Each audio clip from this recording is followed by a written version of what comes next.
The Lives of the Saints by Father Alban Butler, January 19th. Saint Canutus, King of Denmark, Martyr, A.D. 1086. Saint Canutus, or Knut, the fourth of that name, King of Denmark, was natural son of Sweyn III, whose great-uncle Canutus had reigned in England. Sweyn, having no lawful issue, took care of the education of Canutus, who, being endowed with excellent qualities both of mind and body, answered perfectly well the care of his preceptors and governors. It is hard to say whether he excelled more in courage or in conduct and skill in war, but his singular piety perfectly eclipsed all his other endowments. He scoured the seas of pirates and subdued several neighboring provinces which infested Denmark with their incursions. The kingdom of Denmark was elective till the year 1660, wherefore, when Sweyn died, many pitched upon our saint, whose eminent virtues best qualified him for the throne, but the majority, fearing his martial spirit, preferred his eldest natural brother Harold, the seventh king of that name, who, for his stupidity and vices, was commonly called the Slothful.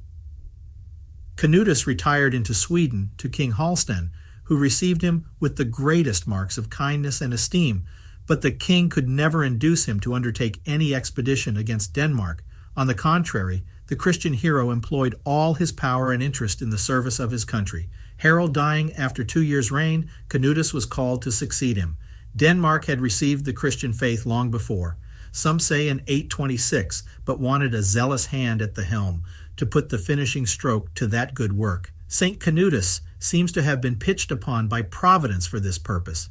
He began his reign by a successful war against the troublesome barbarous enemies of the state, and by planting the faith in the conquered provinces of Kurland, Samogitia, and Livonia. Amidst the glory of his victories, he humbly prostrated himself at the foot of the crucifix, laying there his diadem and offering himself and his kingdom to the King of Kings. After having provided for its peace and safety and enlarged its territories, he married Eltha, or Alice, daughter of Robert, Earl of Flanders, by whom he had a pious son, St. Charles, surnamed the Good, afterwards also Earl of Flanders. His next concern was to reform abuses at home. For this purpose, he enacted severe but necessary laws for the strict administration of justice, and repressed the violence and tyranny of the great, without respect of persons. He countenanced and honored holy men, granted many privileges and immunities to the clergy, to enhance the people's esteem of them, and omitted nothing to convince them of their obligation to provide for their subsistence by the payment of tithes. His charity and tenderness towards his subjects made him study by all possible ways to ease them of their burdens and make them a happy people. He showed a royal magnificence in building and adorning churches, and gave the crown which he wore, of exceeding great value, to the Church of Rothschild, in Zealand, his capital city, and the place of his residence, where the kings of Denmark are yet buried. He chastised his body with fasting discipline and haircloths. Prayer was his assiduous exercise.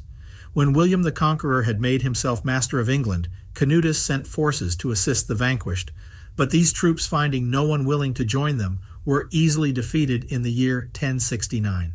Some time after, being invited by the conquered English, he raised an army to invade this island and expel the Normans, but through the treacherous practices of his brother Olaus or Olaus, was obliged to wait so long on the coast that his troops deserted him.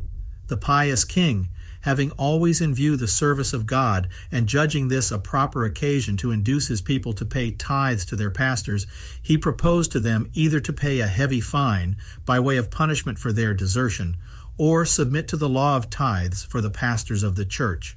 Their aversion to the latter made them choose the tax, to the great mortification of the king, who, hoping they would change their resolution, ordered it to be levied with rigor.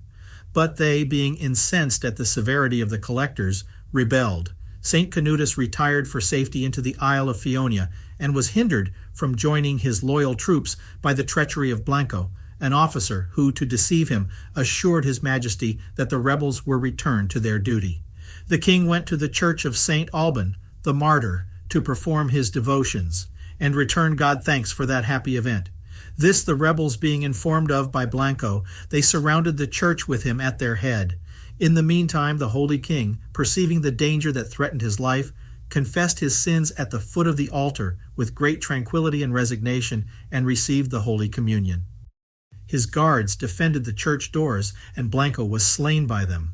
The rebels threw in bricks and stones through the windows by which they beat down the shrines of certain relics of St. Alban and St. Oswald, which Saint Canutus had brought over from England. The saint, stretching out his arms before the altar, fervently recommended his soul into the hands of his Creator, in which posture he was wounded with a javelin, darted through the window, and fell a victim to Christ. His brother Benedict and 17 others were slain with him on the 10th of July, 1086, as Aelnoth, a contemporary author, testifies, who has specified the date of all the events with the utmost exactness. His wicked brother Olaus succeeded him in the kingdom. God punished the people during 8 years and 3 months of his reign with a dreadful famine and other calamities, and attested the sanctity of the martyr by many miraculous cures of the sick at his tomb, for which reason his relics were taken up out of their obscure sepulchre and honorably entombed towards the end of the reign of Olaus. His successor, Eric III, a most religious prince, restored piety and religion with equal courage and success, and sent ambassadors to Rome with proofs of the miracles performed, and obtained from the Pope a declaration authorizing the veneration of Saint Canutus, the proto-martyr of Denmark. Upon this occasion a most solemn translation of his relics, which were put in a most costly shrine, was performed, at which Aelnoth, our historian, was present. He adds that the first preachers of the faith in Denmark, Sweden, and Norway were English priests, that the Danes then zealously embraced the Christian religion, but that the Swedes still continued more obstinate, among whom Eschil, an Englishman, received the crown of martyrdom, while he was preaching Christ to certain savage tribes.